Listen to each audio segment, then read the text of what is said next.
7 Juun ee sanadkan ayaa la soo xiray dable xooga Xaashi Cali Maxamuud oo loo haysto dilka Xasan Axmed Abuukar, Xuseen Axmed Abuukar iyo Cabdullaahi Axmed Abuukar oo ahaa walaalo. Dilkaas oo ka dhacay degmada Kaaraan gaar ahaan Gumaarey kasoo horjeedka xarunta xerta Xaaji Daa'uud taariikhdu markay ahayd 17 bishii 6 ee sanadkii tagay 2018.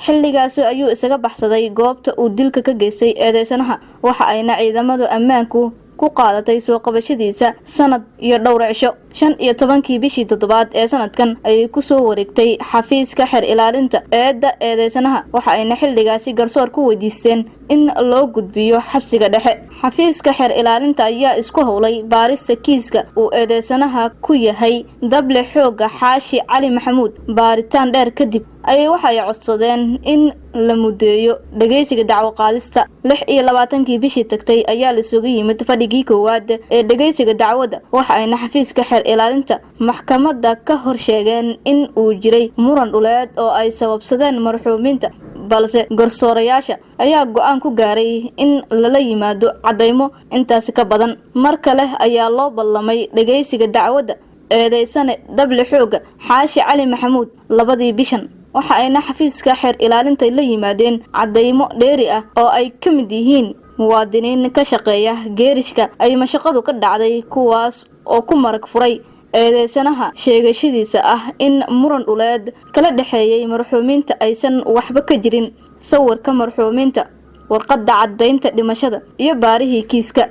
dhamme Muumin Xuseen Cabdullaahi, ku-xigeenka xer ilaalinta guud ee ciidamada qalabka sida, ayaa ku dooday in eedeysanaha uu nolosha u aqoonsaday isaga oo miir qaba 3 walaalo ah oo midkoodna aan hubaysnayn.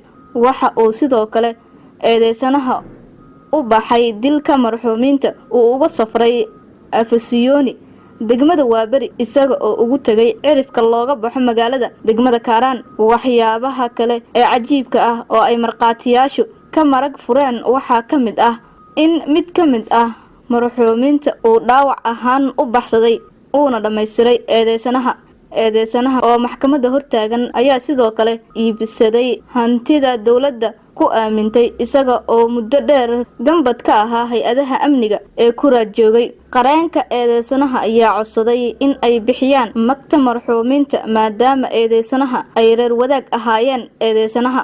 ugu dambeyn garsoorayaasha ayaa go'aan ku gaaray in dil lagu xukumo Xaashi Cali Maxamuud oo ah qisaasta marxuuminta kala ah Xasan Axmed Abuukar, Xuseen Axmed Abuukar iyo Cabdullaahi Axmed Abuukar oo ahaa walaalo, sida uu u sheegay dhinacyada dacwadda gaashaanle sare Xasan Cali Nuur Shuute, gudoomiyaha maxkamadda darajada koowaad ee ciidamada qalabka sida.